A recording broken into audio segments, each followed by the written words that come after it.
가인이 그의 아우 아벨에게 말하고 그들이 들에 있을 때 가인이 그의 아우 아벨을 쳐 죽이니라. 창세기 4장 8절입니다. 오늘은 가인이 아벨을 쳐 죽이니라 라는 제목으로 함께 보겠습니다. 아벨이 죽음을 당하게 된 이유가 무엇일까? 아벨은 자기도 양의 첫 새끼와 그 기름으로 드렸더니 여호와께서 아벨과 그의 제물은 받으셨으나 가인과 그의 제물은 받지 아니하신지라 한 이유 때문입니다. 이 일이 하나님 존전에서 추방을 당한 에덴 밖에서 되어진 일이라는 점을 유념해야만 합니다. 그렇다면 먼저 아벨이 양의 첫 새끼로 드릴 줄을 어떻게 알았을까 하는 점이 대두됩니다. 저는 이렇게 반문하렵니다. 죄로 말미암아 하나님과의 관계가 단절이 되지 않았다 해도 양을 잡아 제사를 드리는 것이 타당한 것이냐고 말입니다. 아닙니다. 하나님은 창조주 하나님이십니다.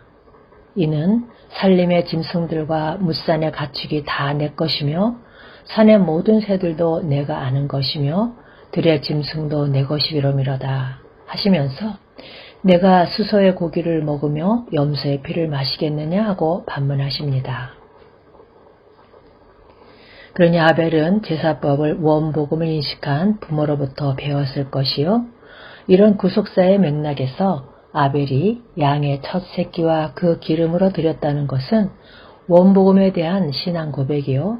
추방당한 이후에 하나님과의 교제가 어떻게 가능하여지는가를 보여주는 중요한 의미가 있는 것입니다. 이 점이 양의 첫 새끼로 제사를 드림으로 아벨이 의로운 자라 하시는 증거를 얻었다는 말씀에 의해서 뒷받침이 됩니다.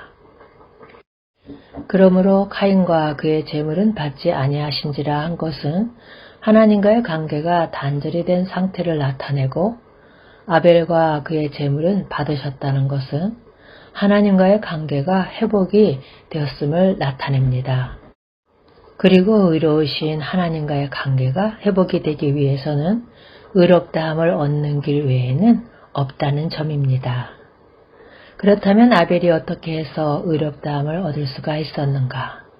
이 점은 해설에서 말씀을 드리기로 하고 여기서는 어찌하여 가인이 아벨을 쳐 죽였는가를 생각해 보아야만 합니다. 아벨은 형 가인을 해롭게 한 일이 없습니다. 이 점에서 상기해야 할 점은 사탄은 자신이 여자의 후손에 의하여 멸망당하리라는 점을 선고받은 자라는 점입니다. 그러므로 이는 형이 동생을 죽였다는 단순한 육적인 사건이 아니라 이를 구속사라는 맥락으로 보면 마귀가 벌써 시몬의 아들 가롯 유다의 마음에 예수를 팔려는 생각을 넣었더라 한 것과 맥을 같이 합니다. 그러니까 여자의 후손이 태어날 줄기를 끊으려는 사탄의 대적이 되는 것입니다. 사탄은 자신이 여자의 후손에 의하여 멸망당하리라 하는 점을 창세기 3장 15절에서 선고를 받은 자입니다. 그렇다면 여자의 후손이 태어나지 못하도록 대적한다는 것은 필연적인 사실입니다. 이에 대한 하나님의 해답은 어떻게 나타났을까요? 해답을 보기로 하겠습니다.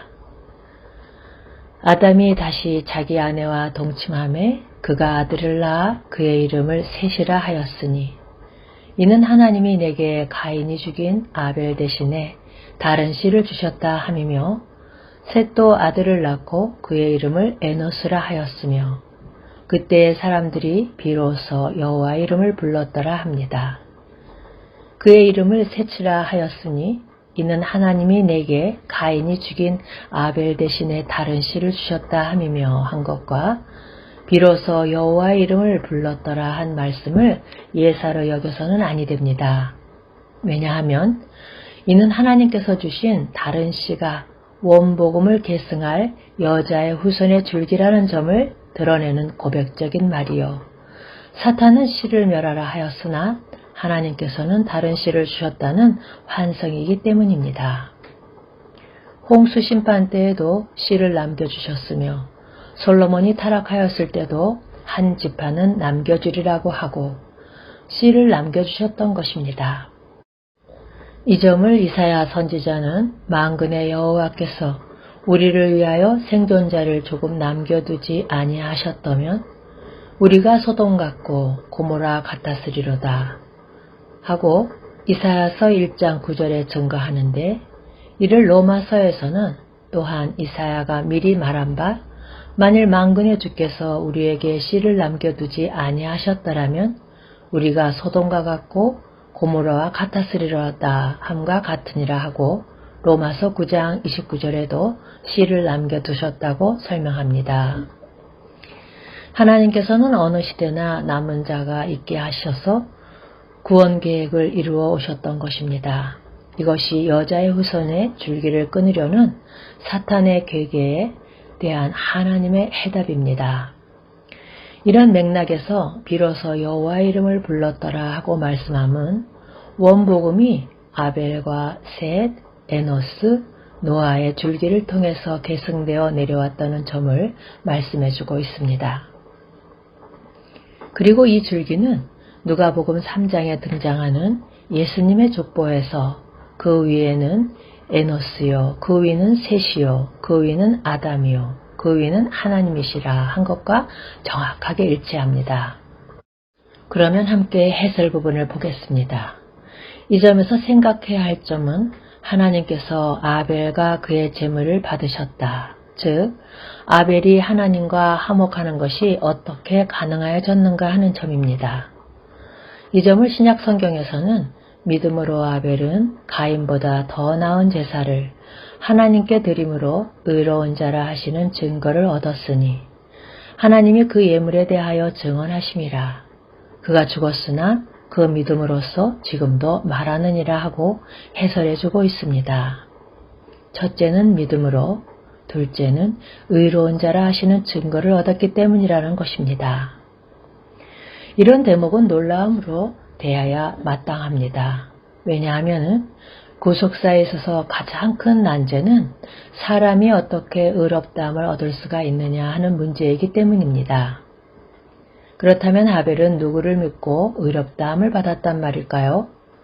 신구약 시대를 막론하고 사람이 의롭게 되는 것은 율법의 행위로 말미암은 것이 아니요 오직 예수 그리스도를 믿음으로 말미암은 줄 알므로 우리도 그리스도 예수를 믿나니 이는 우리가 율법의 행위로서가 아니고 그리스도를 믿음으로써 의롭다함을 얻으려 함이라. 율법의 행위로서는 의롭다함을 얻을 육체가 없느니라 한 이 방도 외에는 없는 것입니다.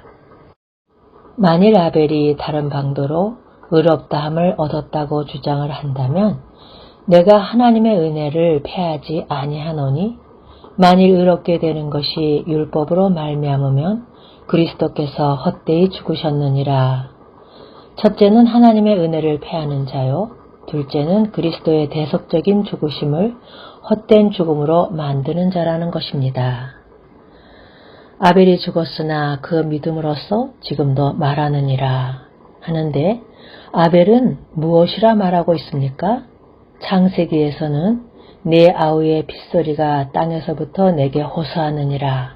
즉 신원을 호소한다고 말씀하는데요. 신약 성경에서는 새 언약의 중보자이신 예수와 및 아벨의 피보다 더 나은 것을 말하는 뿌린 피니라 하고 말씀하고 있습니다. 아벨이 흘린 순교의 피는 신원을 호소하나 예수 그리스도께서는 저들을 사하여 주옵소서 자기들이 하는 것을 알지 못합니다 하고 용서를 간구하신다는 것입니다. 가인이 아벨을 쳐 죽인 문제에 대한 해답은 다른 씨, 즉 한 알의 밀이 땅에 떨어져 죽음으로 많은 열매를 맺게 하셨다는 것입니다. 사탄은 죽이고 멸망시키려 하나 하나님께서는 구원 계획을 묵묵히 추진해 나오신 것입니다. 오직 여기에 해답이 있기 때문이지요. 아멘.